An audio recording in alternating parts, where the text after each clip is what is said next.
Hi,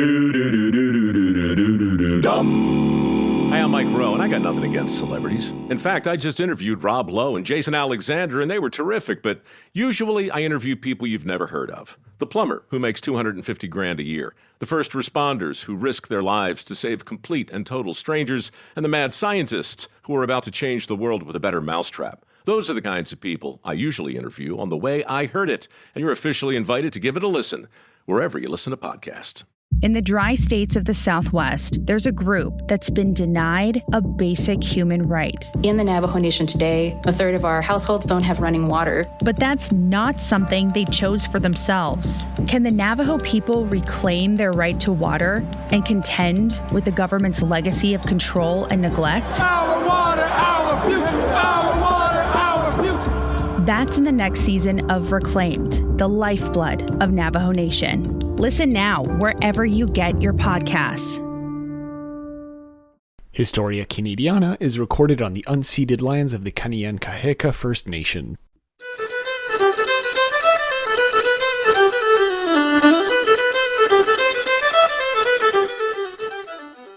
Hi everyone, Patrick here with a brand spanking new episode of A Cultural History of Canada, the show where we talk about all kinds of politics, society, and, as the title implies, just cultural elements in the Great White North.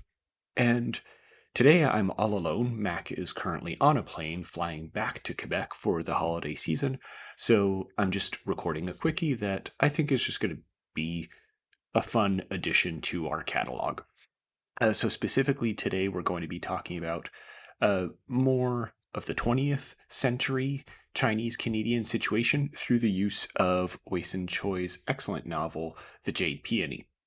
And before we get into that, just a couple of things to remind people. If they want to support us over on Patreon, they can do so. We're actually going to be recording a new episode of our Patreon exclusive show, Pop Canada, when Mac actually does arrive in the country. So we'll be releasing that soon. And you can do so for as little as $1 a month or $3 a month. You get access to the bonus content. I want to also thank our new supporters. Actually, we have a couple of free supporters, which is great. You can do that, absolutely. So Trish, thank you, as well as Kevin and Mountain Hunt. I assume that's how you pronounce it. It's an abbreviation. But I do want to thank Cynthia Wilson for signing up for $3 a month. It's great. Thank you very much. And we look forward to maybe satisfying that Pop Canada crave that y'all are feeling. But without further ado, let's get right into the topic of today's episode. Okay, so getting into Chinese-Canadian history a little bit, this is something we've covered on the show before, as some listeners may recall, especially in relation to the railroad, which is how a lot of people tend to talk about Chinese-Canadian history. It's an extremely important part of Canada's overall history as we know it in the contemporary sense. And Chinese Canadians were obviously, integral to something like the building of the railroad. So it makes sense that a lot of people talk about it. But, as anyone who's just been outside and engaged in Canadian society for about 13 seconds will know, there are still plenty of Chinese immigrants or Chinese Canadians throughout Canada, and that's fantastic.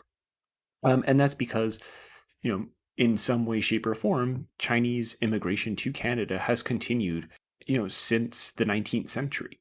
So obviously after the actual use of Chinese labor, which was very inexpensive for the Canadian government to use for the railroad, there was still people arriving.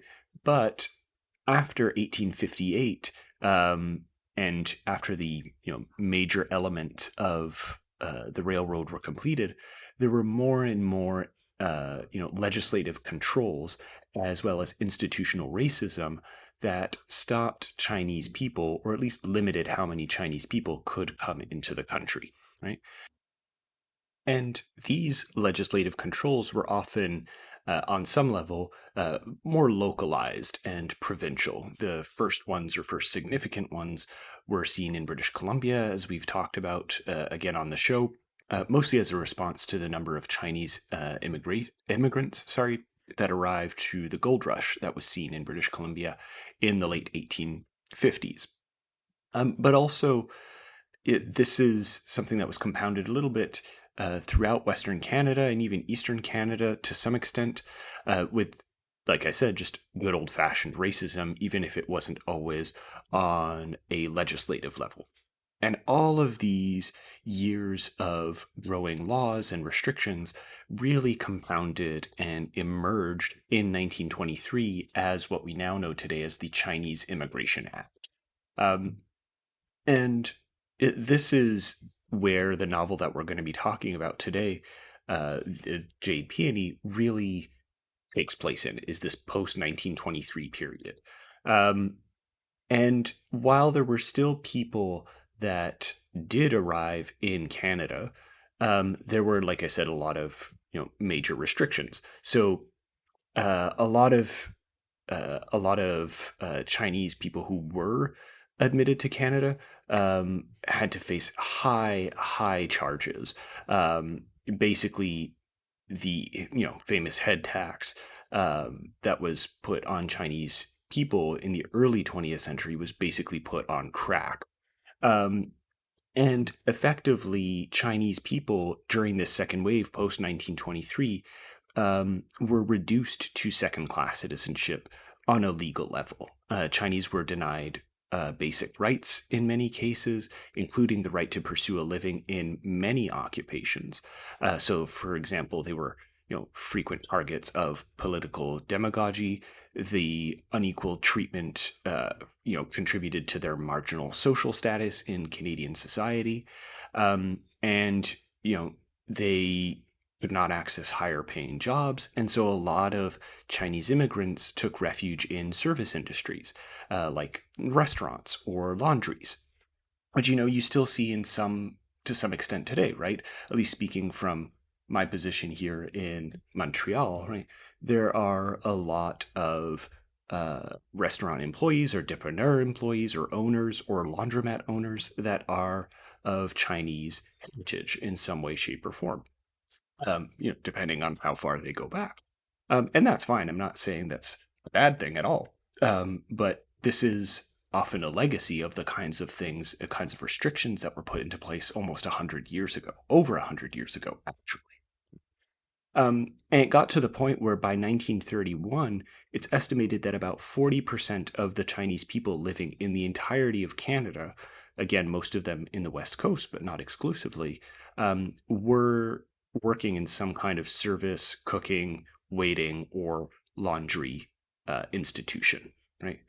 So, really upping the stakes here from not simply, but you know, paying Chinese workers less, right? Now we're actually in the 20th century relegating them formally to a second class citizenship, right? Which is really the major shift from the 19th to the 20th century, where the 19th century saw things like the head tax or any kind of monetary restrictions, right? Which didn't officially stop Chinese immigration, but certainly hindered it. The second wave really aimed to stop it entirely, right? And this is again where a lot of these issues of systemic racism that we discuss in Canada in the contemporary sense have their roots in, right? Are these laws and legislations. So this is really the period that we're going to be focusing on today for the Jade Peony, like I said. But I do want to mention that a lot of people, a lot of historians also mention a significant third wave of Chinese immigration into Canada. And this is really the post World War II immigration that happened. So in 1967 specifically, Canada was one of, if not the first country in the world, I think, to adopt what's called the universal point system of assessing potential immigrants, which basically means that, we have what's supposed to be an objective criteria list for our immigrants to fill out, and race is not one of them. And, obviously it has its flaws, but it is much better at allowing people of all different walks of life to come into Canada. And after the institution of this universal point system, it did allow a lot of Chinese people to come into Canada as being admitted under the same criteria as anyone else, right? So while the formal legislations that had been put into place in like 1923 with things like the Chinese Immigration Act had already started to be loosened in some way, shape, or form, um, especially especially after the Cultural Revolution in China, right? Which not the Cultural Revolution, but the Communist Revolution would have taken over, and we wanted to encourage anti-communist sentiment to come into Canada. So there would have been some loosening of restrictions there. But it's really after the 1960s, in that post-war period, that Chinese immigration would have really exploded. But we're not necessarily going to talk about that today, but I just want to highlight it as like coming full circle where that history is concerned, right? So a lot of the Chinese immigrants or people of Chinese heritage that you see here in Canada would have come after that 1967 period. Um, so yeah, if I did forget any part of this history that you feel is important, reach out. But I wanted to give just that brief overview so that we could move on to the novel, which I think is very interesting for its depiction of the period in the 1920s and 30s. I say the 1920s. The novel itself takes place in the 1930s and 40s, actually, and specifically follows a Chinese Canadian family in Vancouver's Chinatown around that time, right? And specifically through the eyes of the three youngest children of that family. Specifically, the children are named Juk Liang, who's the only sister, as she's called in the novel, Jung Sum, who's the second brother, Seklum, who's the third brother. Now, I'm any language from that region, so my pronunciation is going to be absolutely horrendous in this. So, apologies if. Um, now, yeah, right, for I wanted to indicate is that obviously this is in the world at large, right, because of the Second World War that's going on or on the verge begins, um, but also through the right for a great part of it, grow up, but huge parts of the novel are actually framed through literal children, through the eyes of literal. You get this extremely interesting contrast between the brutality of the Depression and war, and the violence and race through children are supposed to represent very existence. And you see this right at the start of the novel. Wayson Choy, the author, really highlights this. Passages that show this contrast. Beginning where there's young chat, again, I'll remind people, where it mentions here in the city dump, living in makeshift huts, 32 old China bachelor men neglect in the overcrowded rooms of Pender Street. There were no.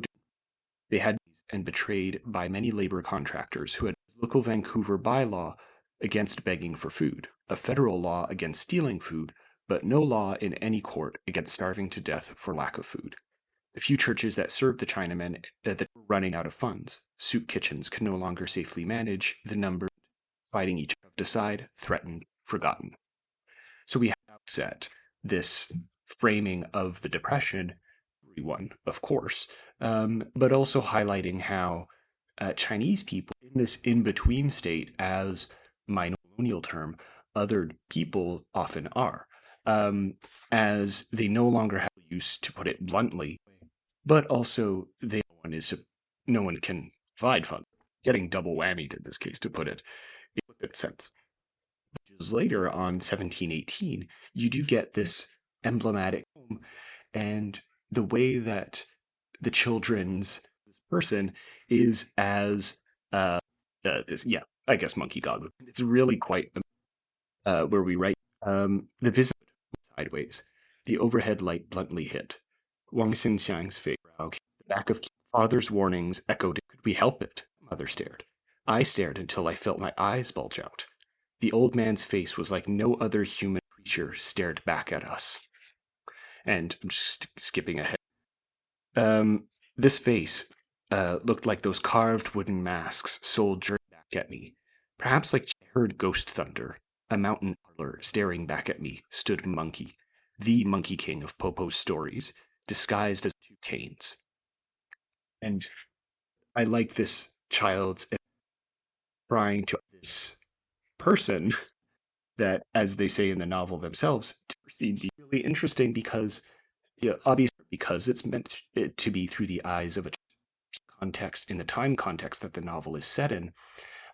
Parallel on the dehumanization that a lot exaggerated and animalized, debased its introspective and while still pointing to the underlying tensions that a lot of in that very specific moment.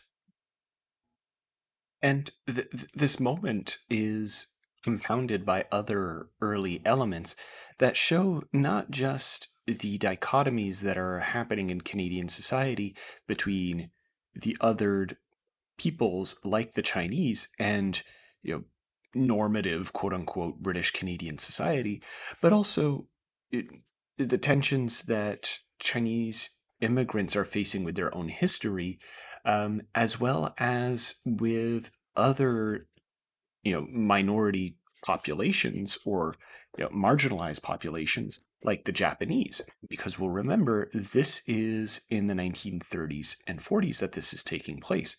And so Japan and China had been recently at war and were going to be continually in conflict over the next couple of years. And so that's something that also comes into play in a really interesting way in the novel that I think goes off what I was just saying. So there's a passage that refers to the overall Chinese history that I pointed to at first, right? Um, where they say thousands came in the decades before 1923, when on July 1st the Dominion of Canada passed the Chinese Exclusion Act and shut down all ordinary bachelor man traffic between Canada and China, shut off any women from arriving, and divided families. Poverty-stricken bachelor men were left alone in Gold Mountain, with only a few dollars left to send back to China every month, and never enough dollars to buy passage home. Dozens went mad, many killed themselves. The Chinatown Chinese called July 1st, the day celebrating the birth of Canada, the Day of Shame. Which, of course, is something that pretty much recaps what I was just saying, but I think in a really poetic way. And not far after, we do get an emphasis on what is often forgotten as a part of history, at least in our part of the world where I'm recording in Montreal, where there's a passage which again is more child focused, but that talks about a game that they play. And I'll develop on it a little bit after. But it's written here, Third Uncle Liu, Enemies of Free China game for his 10th birthday. Third Uncle had imported some samples from Hong Kong with the idea of selling them in Chinatown. Kiam read the game instructions written in English. Use the words, use sword to smack head, count points, move victorious Chinese ahead same number. The warlord was one of 3 enemy of China quote-unquote heads. The other 2 were a communist and a Japanese soldier named Tojo. All 3 had ugly yellow faces, squashed noses, and impossible buck teeth. It was a propaganda toy to encourage overseas Chinese fundraising for free China. I'll stop there. But this sets up a tension that happens throughout the novel, not just between Chinese and the war, but also between Chinese and Japanese people. And this is really interesting because, or Chinese and communists here, what they're referring to. But I'm going to highlight the Japanese part because there was a lot of conflict between parts of China and Japan. And what's really fascinating is that on an institutional level in Canada, they made very few distinctions between the two groups.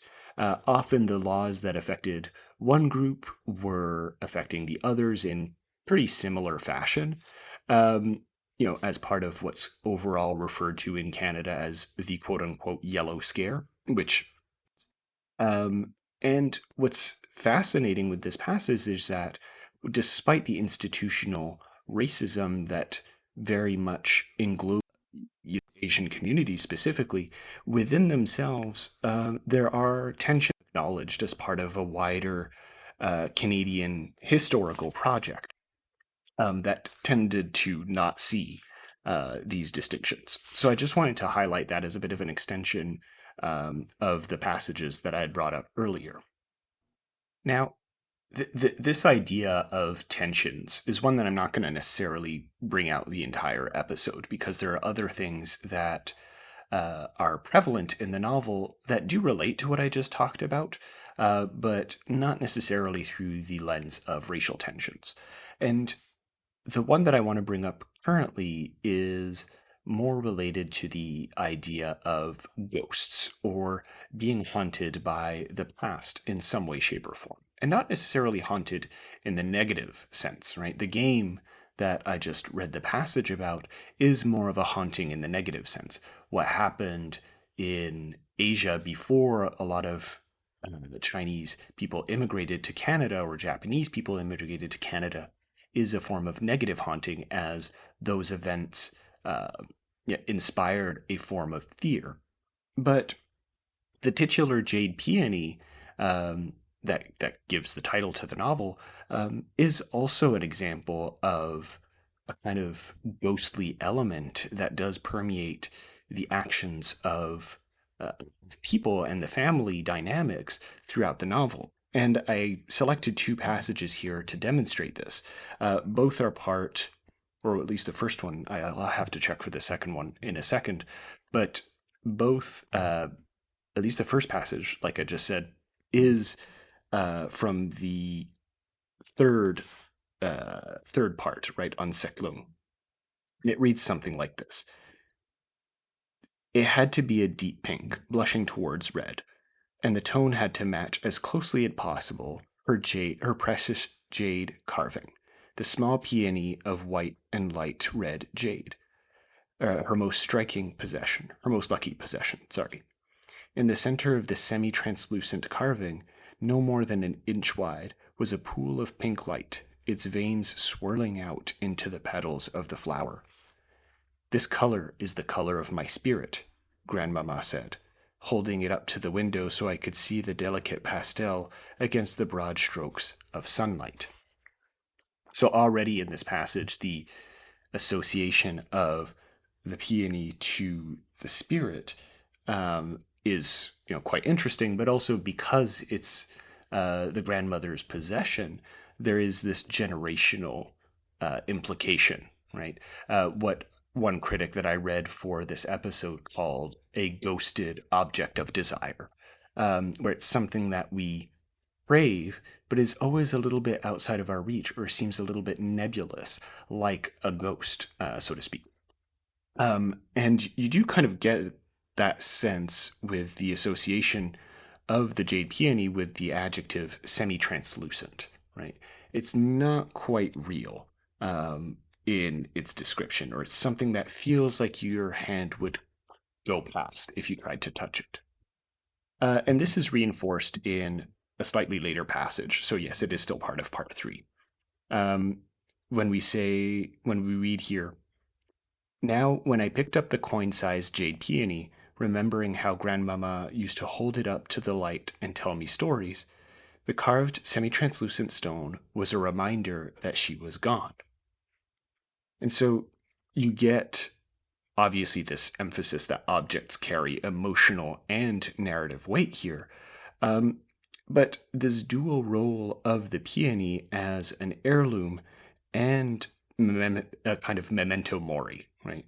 That is permanent and fragile, demonstrates, to come back to this idea of tensions, of old and new ghosts, right? Where it's old in the sense that it's a family heirloom, but it's a new ghost in the sense that by this point in the novel, the grandmother had relatively recently died, and so it's a fresh wound in that sense that feeling, right, through the actual peony.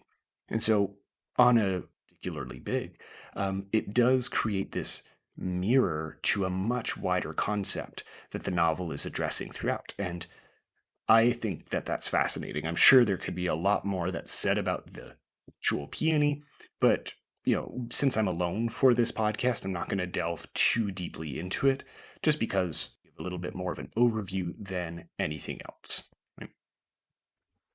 And in that vein, because I've already been talking for about 25 minutes at this point, and I don't want to necessarily bore people with an hour-long episode like I usually do with Mackenzie, I do want to also highlight one element that does appear throughout.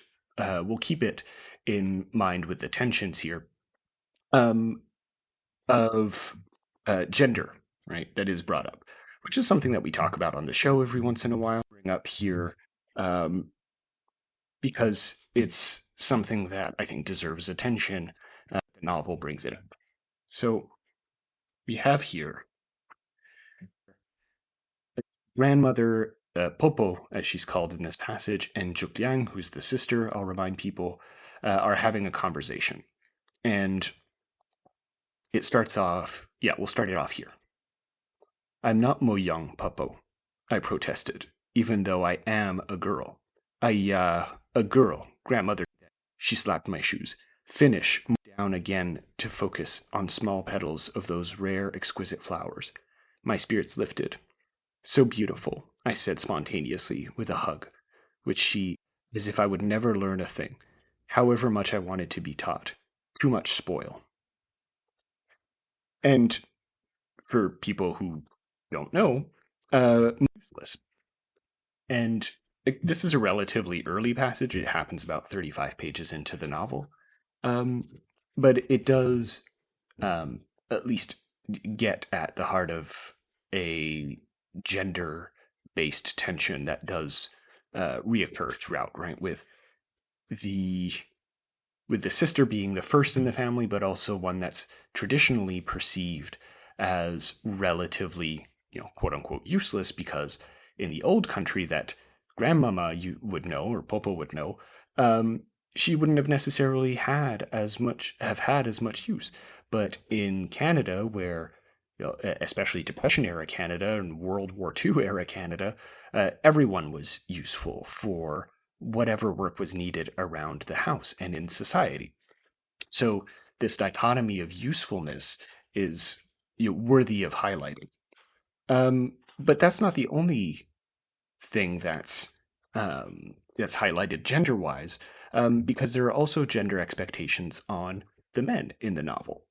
Specifically, it's never quite brought up explicitly as someone might expect, but there are heavily implied passages that indicate that Jung-sum would be a queer character. And this is one of them. Oh yeah, here we go. The Chinatown elders, especially of the merchant class, were offended by Frankling ways, shooting dice with a mix of Fankuo and Kaidao low life. Chinatown expected no more of old Yuan's old son than the young man's early death. In fact, Kiem was constantly warned not to get too close to him. Father was relieved when Kiem's girlfriend, Jenny Chong, also insisted that he spend less time with Frank and more time with her. No one realized that I still saw Frank. No one realized that he would take an interest in a 13-year-old. I was always hoping for a chance to run into Frank Yuan. I like to see him spit and swear and have him show me how to fight properly. Some of my friends got kind of English and Chinese, so that there were misunderstandings, I guess. He wasn't easy to get along with. And this is one of those passages that is more on the implication side. No one realized that I still saw Frank Yuan. And what you start to see in this moment is an unspoken, right, explicitly silent, spoken words here that are being expressed. A silence is developing around the potential queerness of Jung-sum, especially in relation to his family, which traditionally, again, and this is seen all across the world, not exclusively in China, but traditionally would have been a non-queer space, right? You want to, especially in the 1930s, have a relatively what's seen as normative family at the time. And that means not being queer, especially not in the Canadian context and Chinese context, but across the world, like I said. And so this tension between the new world and traditional values, as they're being shattered by the Depression and World War II, is on display through Jung Soom's character, even if it's not necessarily in a explicitly violent way as would be implied by war. And this is something, if we want to make literary parallels, that's brought up in works like Timothy Findley's, who we've talked about on the show before, right? His work, The War, or even Famous Last Words, which is about World War II, brings up this queerness that's opened up or exploded in wartime. And I think this is something that Wayson Choy does very well while relating it to the idea of what's traditionally expected, in this case, of a Chinese canon. And there are plenty of other situations in the novel that I didn't necessarily bring up here, but that can connect all of this to beautiful dichotomies between place and language, right? And documentation is brought up in a surprising as as much as the term documentation would imply, and to create these characters that throughout become sort of hybrids, if post-colonial term. Um, it, these spaces, Chinatown, foreground this hybridity and interculturalism and marginalization and distinctions that are navigated by these characters throughout in ways that I could only highlight here through a few select passages, but that I really encourage people to read through if they actually want further indications that I'm not going to get into here because, well, I've already spoken for long enough. But if you do have any questions, feel free to reach out. But if not, I highly recommend that you actually look at the book that I was talking about. I'll remind people who can't read the title of this episode, but it's The Jade, Peony by Wayson Choy. I'm going to include an Internet Archive link to it in the description if people want to. But yeah, reach out with any questions. If you want to, again, suggest future episodes or support us through Patreon or leave us a review, any of that stuff, feel free. But otherwise, the show is going to still remain and totally independent for anyone to access. So, let me know what you want to do.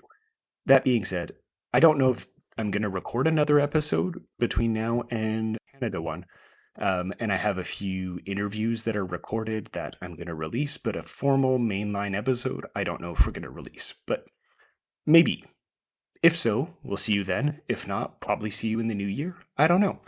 But yeah, and cheers, everyone.